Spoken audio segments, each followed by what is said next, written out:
Ud'uni astajib lakum. Kami telah berdoa, namun Allah belum juga mengabulkan doa kami.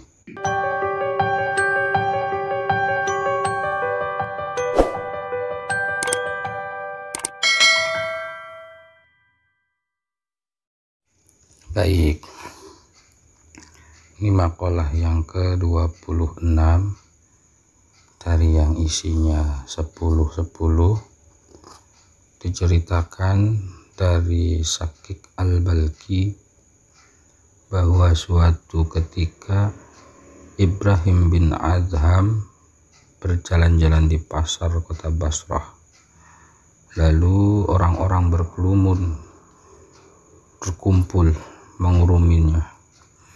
Di antara mereka ada yang bertanya tentang firman Allah, Ud'uni astajib lakum. Kami telah berdoa, namun Allah belum juga mengabulkan doa kami. Pertanyaan seperti itu, lantas Ibrahim bin Adham menjawab, matat qulubukum min asrati asya'a araftumullaha walam tu'addu haqqahu. Kata Ibrahim bin Adham, wahai penduduk kota Basrah, hal itu disebabkan matinya hati kalian karena 10 perkara. Maka dari itu, bagaimana mungkin Allah akan mengabulkan doa kalian? Nah, 10 perkara itu diantaranya yang pertama tadi, kalian mengenal Allah, namun kalian tidak menunaikan hak-haknya. Kita tahu bahwa Allah yang memberikan rizki, Allah yang menciptakan bumi, langit, semesta. Kemudian Allah juga yang mengatur semua kehidupan, bahkan nanti kematian kita juga Allah lah yang menentukan. Akan tetapi kita sebagai hambanya tidak mau menunaikan hak-haknya.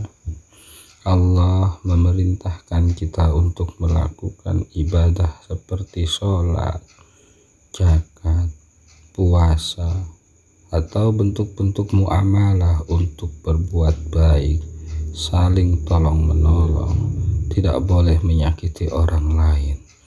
Nah, hal yang demikian diantaranya yang membuat doa kita tidak terkabul. Kemudian yang kedua, wasani innakum qara'tum kitaballahi walam ta'malu bihi. Kalian membaca Al-Quran, namun kalian tidak mengamalkan kandungannya. Al-Quran hanya dibaca teksnya saja, kadang-kadang dilagu dengan suara merdu, akan tetapi tidak tahu, tidak meresapi makna dan kandungan di dalam Al-Quran. Kalau saja kita tahu makna dan artinya, kemudian kita mengambil faedah dan pelajaran dari Al-Quran yang kita baca, insya Allah Allah akan mengabulkan apapun permintaan kita, karena perilaku kita sesuai dengan petunjuk Allah di dalam Al-Quran. Wasalisu, yang ketiga, idda'aitum adawata iblisi wa walaitumuhu. Kalian, kata Ibrahim bin Adham, mengakui bahwa iblis sebagai musuh, namun kalian mengikuti perintahnya. Iblis yang dilaknat oleh Allah Subhanahu wa Ta'ala dan sudah dinas akan menggoda kita, bangsa manusia, sampai akhir zaman. Dan kita pun mengakui itu. bahwa yuwaswisu fi sudurin nas, dengan pasukan-pasukannya iblis mengganggu kita, membisikkan kita untuk melenceng dari ketaatan, untuk mengikuti kezaliman, untuk mengikuti jalan yang ditunjukkan oleh iblis dan pasukan-pasukannya. Maka bagaimana mungkin ketika kita melakukan hal yang buruk, kemaksiatan, kerusakan, penzaliman terhadap diri sendiri, apalagi terhadap orang lain, sementara kita berdoa ingin diijabah, ini jauh dari kemungkinan. Na'udzubillah.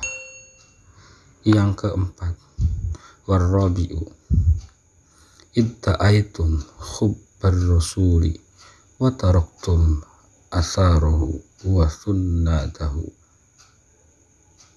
Kata Ibrahim bin Adham, penyebab tidak dikabulkannya doa kita yakni katanya pengakuanmu mengakui cinta pada Rasul, namun kalian tinggalkan sunnah-sunnahnya.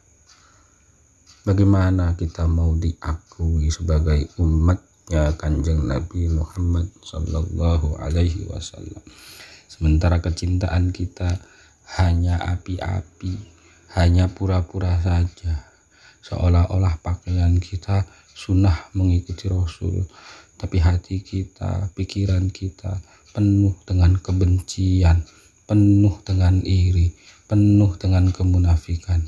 Lah ini yang susah sekali kita terapkan.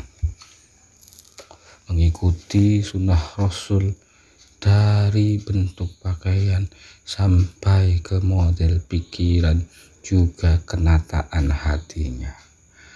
Kemudian Ibrahim bin Adham melanjutkan, penyebab doa kita susah untuk terkabul yakni al-khamisu idda'aitum hubbal jannati walam ta'malu laha. Kalian menyatakan cinta surga namun tidak mau mengamalkan amalan ahli surga. Amalan ahli surga itu apa? Amalan ahli surga ialah ketakwaan kepada Allah. Sedikit banyak pemberian Allah yang telah ditentukan selalu disyukuri. Besar kecilnya musibah yang ditimpakan kepada kita, kita terima dengan sabar.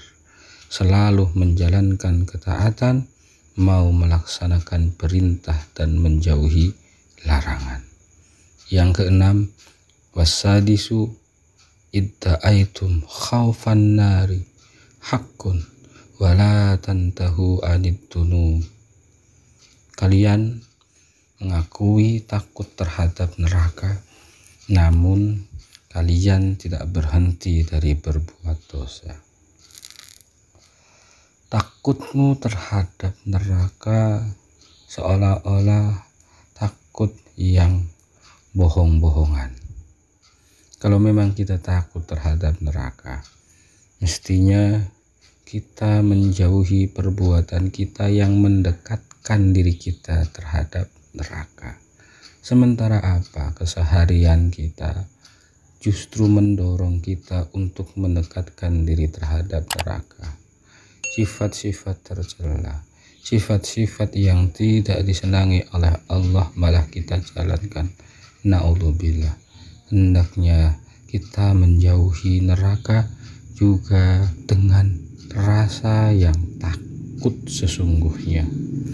Kalaupun orang tobat, mestinya dengan taubatan nasuha, yang mengharapkan kebaikan, yang menghendaki jauh dari keburukan. Itu yang sesungguhnya kalau kita takut dengan azab Allah yang bentuknya neraka. Wasabi'u yang ketujuh, idda'aitum annal mauta haqqun walam tasta'idu lahu. Kalian mempercayai bahwa kematian itu pasti, namun kalian tidak bersiap-siap menghadapinya. Kadang kita terlupa dengan gemerlap keindahan perhiasan dunia yang menggoda kita, seolah-olah kita akan langgeng hidup di dalamnya. Padahal dunia adalah fana, dunia adalah fitnah.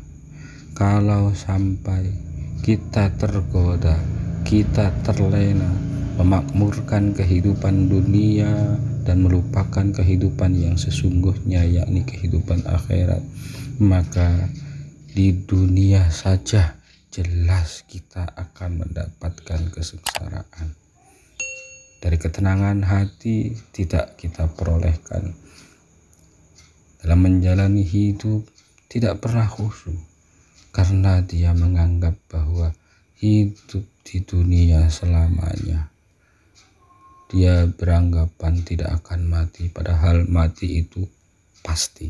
Engkau meyakini itu, akan tetapi engkau tidak mempersiapkan diri untuk menuju negeri sesungguhnya, yakni negeri akhirat.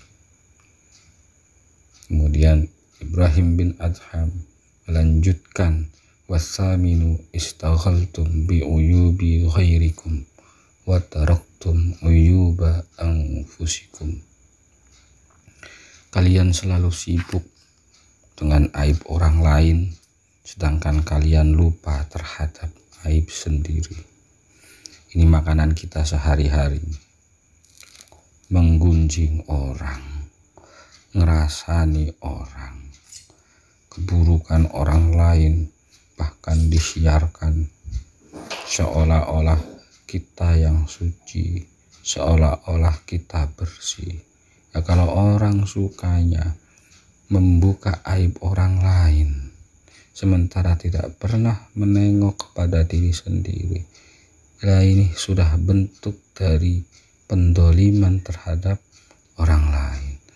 Dan zalim terhadap orang lain ini tidak diperkenankan oleh Allah. Bagaimana Allah akan memperkenankan doa kalian? Yang ke-9, wattasi'u ta'kuluna rizqallahi wala tashkurunahu. Engkau memakan rizki dari Allah, akan tetapi engkau tidak mensyukurinya. Bagaimana engkau berdoa meminta yang lain, meminta hidupmu bahagia, kebutuhanmu terpenuhi, sehat jasadmu, soleh anak-anakmu, soleha istrimu. Bagaimana sementara dirimu tidak pernah bersyukur atas rizki yang diberikan oleh Allah Subhanahu wa ta'ala. Yang terakhir, yang ke-10, kata Ibrahim bin Adham, wal asiru tadfanuna mautakum wala ta'tabiruna bihim. Seringkali kita memakamkan orang yang meninggal, namun kita tidak mau mengambil pelajaran darinya. Apalagi kondisi saat ini, akhir-akhir ini, dengan adanya virus COVID-19, orang tercekam, orang banyak yang meninggal, saudara-saudara kita yang seiman ataupun saudara sekemanusiaan banyak yang dipanggil oleh Tuhan. Itu tidak pernah dijadikan pelajaran bagi kita. Bahkan kita leha-leha saja. Kita tidak pernah memperhatikan bahwa kita juga akan tiba saatnya mendapatkan giliran dipanggil oleh Allah Subhanahu wa ta'ala. Ya, 10 hal tadi kata Ibrahim bin Adham adalah hal yang mencegah doamu terkabul. Walaupun Allah sudah berjanji tadi, ud'uni astajib lakum, berdoalah kalian kepadaku, niscaya aku akan mengijabah doa-doa kalian. Tapi kalau sikapmu, kalau perangai dirimu, kata Ibrahim bin Adham 10 tadi, engkau tidak pernah memperhatikan dan tidak pernah menghiraukan, maka belum layak Allah mengabulkan doamu. Kemudian ini ada bocoran dari Ibnu Khatim bahwa malaikat Jibril alaihi salam pernah berkata kepada Nabi, katanya, yang paling aku cintai saat diutus menemui seseorang adalah ketika aku diutus menemuimu, Muhammad. Maukah kamu aku ajarkan suatu doa yang selama ini aku sembunyikan dan aku belum pernah mengajarkan doa itu kepada seorang pun sebelumnya. Maka bacalah doa ini dalam kondisi harap-harap cemas. Maksudnya harap-harap cemas itu dengan khusyuk, dengan tawadhu, keyakinan yang penuh, takut kepada Allah, cemas akan bagaimana nanti ketika kembali menghadap Allah Subhanahu wa ta'ala. Doanya begini: Ya nuras samawati wal ardh wa ya qayyumas samawati wal ardh ya samadas samawati wal ardh wa ya zainas samawati wal ardh wa ya jamalas samawati wal ardh wa ya dal jalali wal ikram wa ya ghawthal mustaghithin wa muntaha raghabatil abidin wa munaffisal kurabi anil makrubin wa mufarrizal ghammi anil maghmumin wa sharihal mustasrikhin wa mujiba su'alil abidin. Amin. Itu saja untuk makalah yang ke-26. Nanti dilanjut dengan pertemuan berikutnya. Sekian.